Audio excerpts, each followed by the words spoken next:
There was a very interesting paper in The Guardian talking about wine tasting, and mentioning that it's very different what you hear about a bottle of wine, people saying about it if they can read what's on the label or not.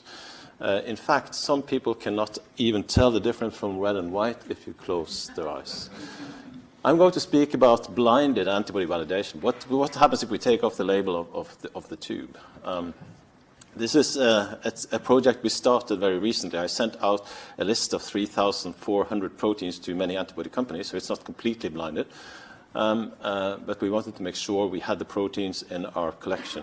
And the response was tremendous. I got antibodies from pretty much everybody, and everybody was very enthusiastic. I'm going to talk about three different pillars. Two of them are based on correlations, and one is immunoprecipitation and mass spectrometry. So the idea is that an antibody reactivity pattern is like a fingerprint. That's the idea. That's sort of the concept for the pillars 2 and 3. That it's a fingerprint, but when you do fingerprint analysis, you need a database. So you have a fingerprint, your antibody reactivity pattern, and you probe that fingerprint against the database. So how does it work? Well, this is an antibody. This is one. I'll show you an end result first. This is an antibody we got from Abcam. I don't know what it binds. Alejandro doesn't know what it binds, but there is somebody in Abcam who knows. So we have three different data. We have two databases. We have an antibody match, an MS match, and then we have a protein array. So it's this sort of pillar 2 and 3, and the protein array is a question mark. Is it pillar worthy or not? I'm not going to give you an answer to that today, but I think I can convince you that at least protein arrays can be useful.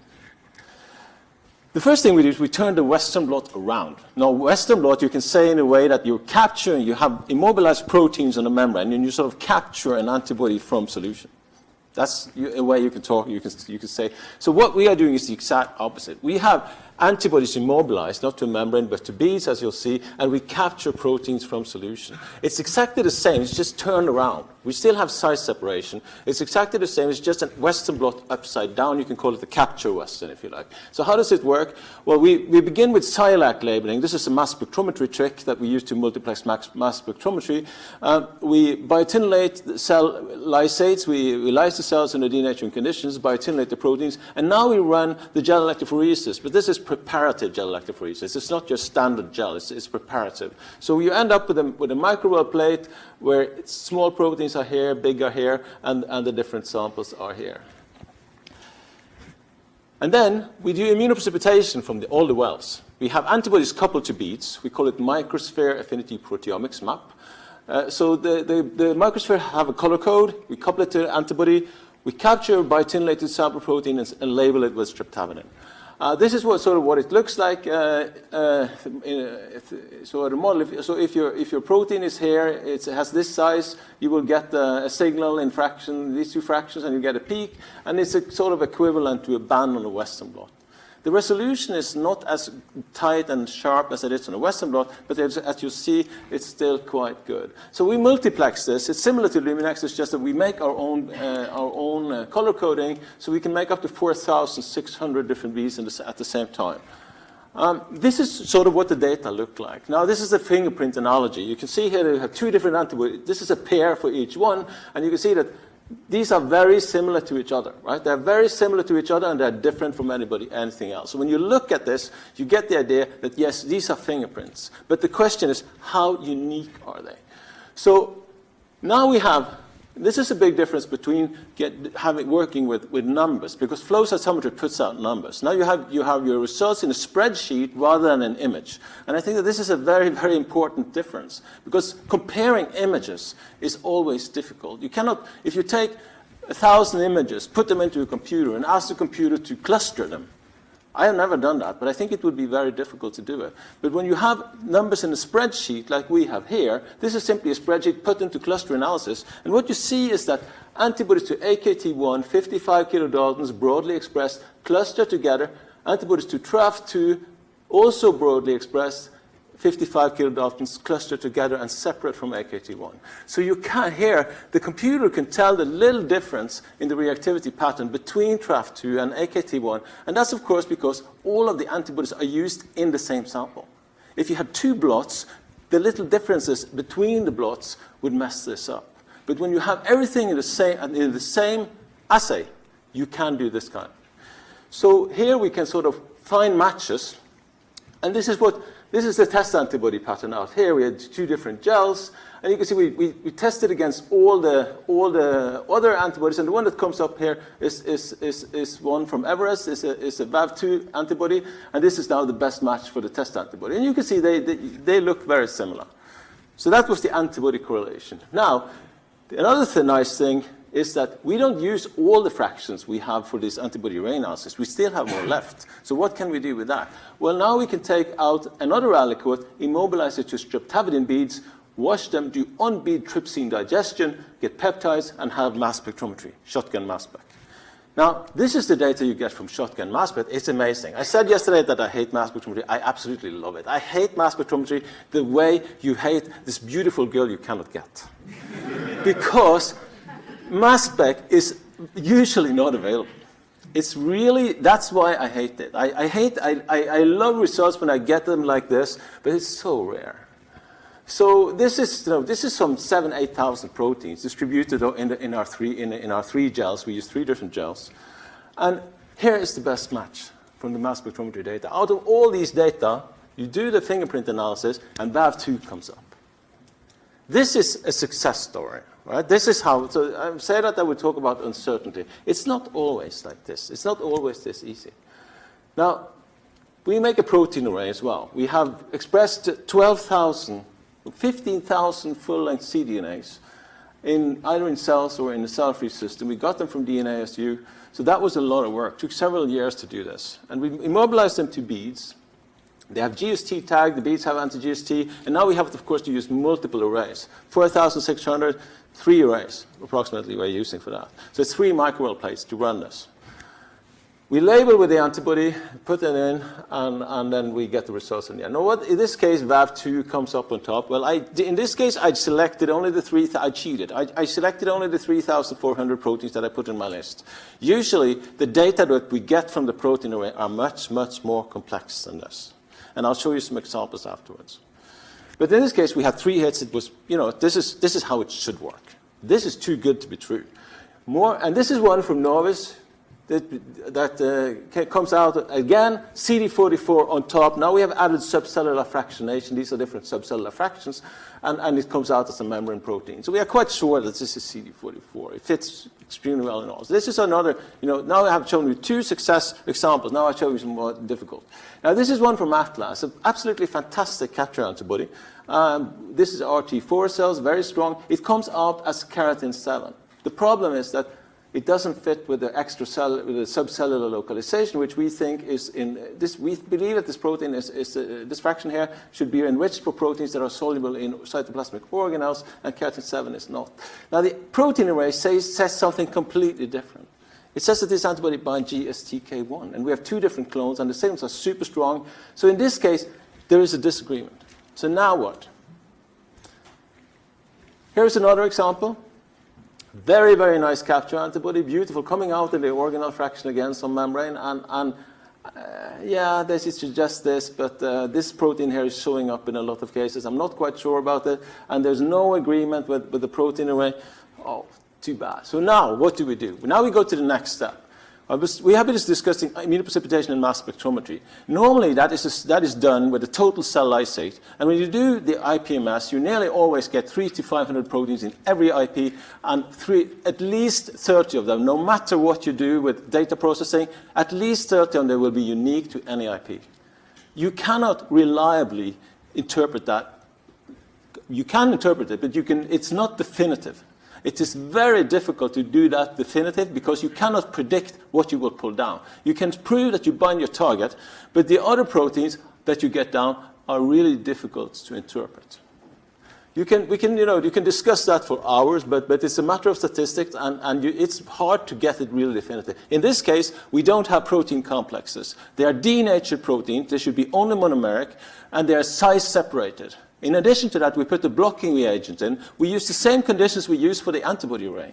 For the antibody array, we have up to 2 logs of signal, which means that 99% of the signal should be that one protein. So now what we do is that we IP from the fraction. The data that we have tells us where is this protein, where's my band. So you do the pull down from here, and now it's another nice thing. The cells are SILAC labeled. They have stable isotope amino acids. And this is important because now in this case you see that we have two colors. We have SILAC negative and SILAC positive. So what is the SILAC negative? It's keratin. Keratin is a big problem. You cannot get rid of keratin when you do. We are going to extremes to work clean. You always have keratin in your sample. And the keratin is not only keratin, it's skin cells. It contains histones, nuclei, everything. So of course it's difficult to interpret the data if you have whole cells that drop into your sample after you've done your IP. But in this case, you have the SILAC label, and unless you drink the label, you're not going to be SILAC positive, right? And the SILAC is so expensive that you don't want to drink it. So in this case, you can see that now the intended target comes out on top. And this is actually, this result I'm showing you here, this is standard. It's done with 2 micrograms of starting material, and this is standard. We get it, the paper will come out in a month. We get it in about 40% of the, when we begin here, no, 60%. When we see a good result here, we get this result in 60% of the cases. So it's IPMS, but I told you that I don't like MS. So what can we do? Can we get rid of this? And this is actually, there is actually an alternative, which is much simpler, but which requires that you have antibodies. You can do your IP. Everybody does IP Western, right? This is IP Western. It's just done in a little bit different way. You immunoprecipitate your biotinylated protein. You elute it either with SDS, where you kill the antibody. Now you have a biotinylated protein, and you can analyze it with your antibody array. Now, if you have different antibodies to that protein in your array, they're going to shine up. So it's an inverted protein array now. This is antibodies. So this is an IP Western. It's just that you have hundreds or thousands of antibodies in your array. You can do another trick. You can elute with acid. Now the antibody is still alive after elution, and if you now neutralize it, it will bind back to its target. When you put this mixture here onto your array, if this was the antibody you used to immunoprecipitate, it's not going to bind. If these antibodies would take different epitopes, they will bind. So with this approach, you can do epitope mapping or epitope binning. And this is an example. Calreticulin antibody from Abcam, and you can see that this is the antibody we use to immunoprecipitate. This is elution with SDS, so this is the main signal. When we elute with acid, the signal is blocked. And these other antibodies from Novus and whatever companies, most of them detect, and the signal is unchanged, so they must detect different epitopes.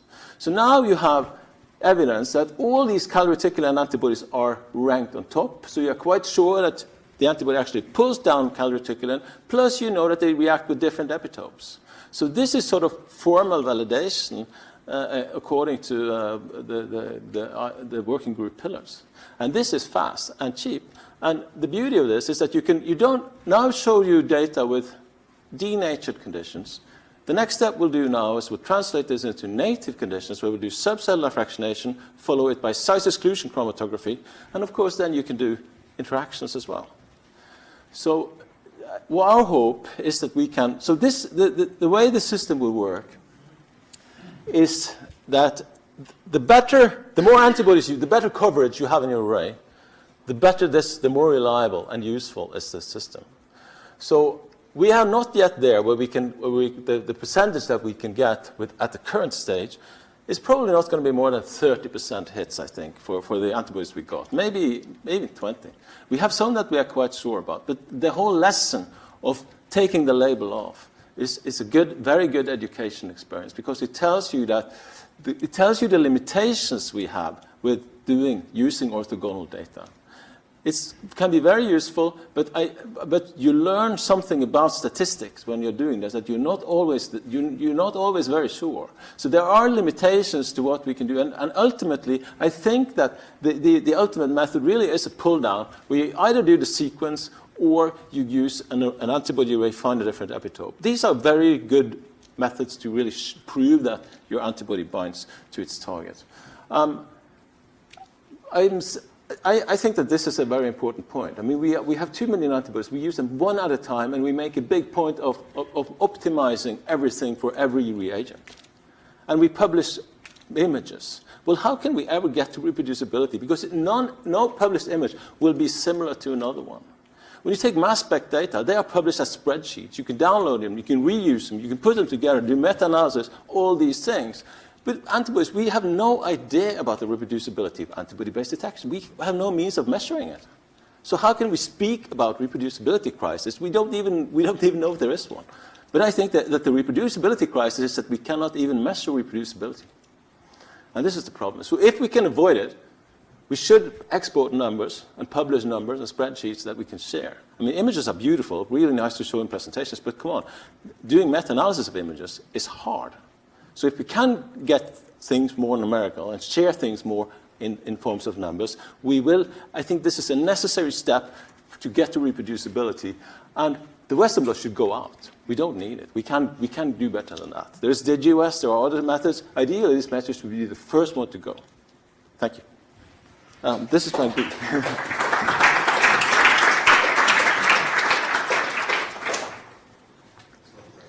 Questions? Yes? Sorry?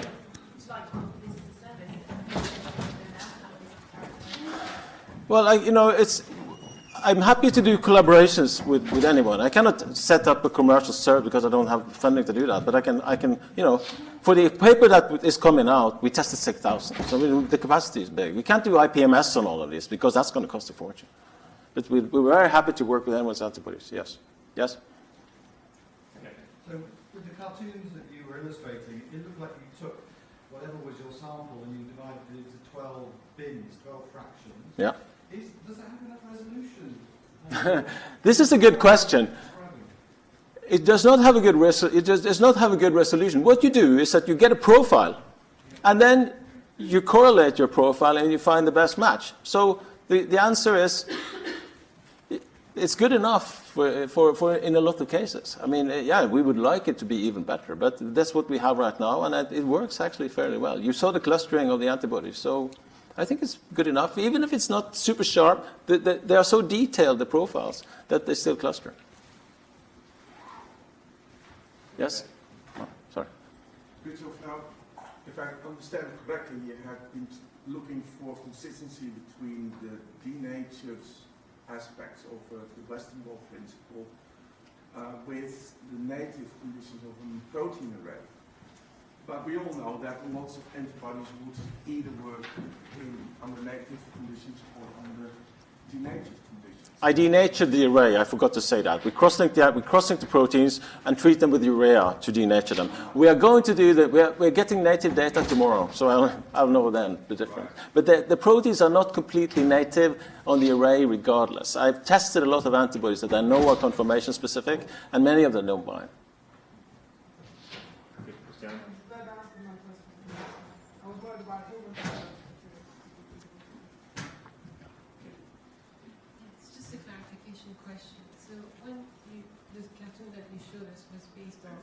Protein, right? It was looking at the properties of your antibodies binding to the protein in the world. It wasn't the protein in the cellular context.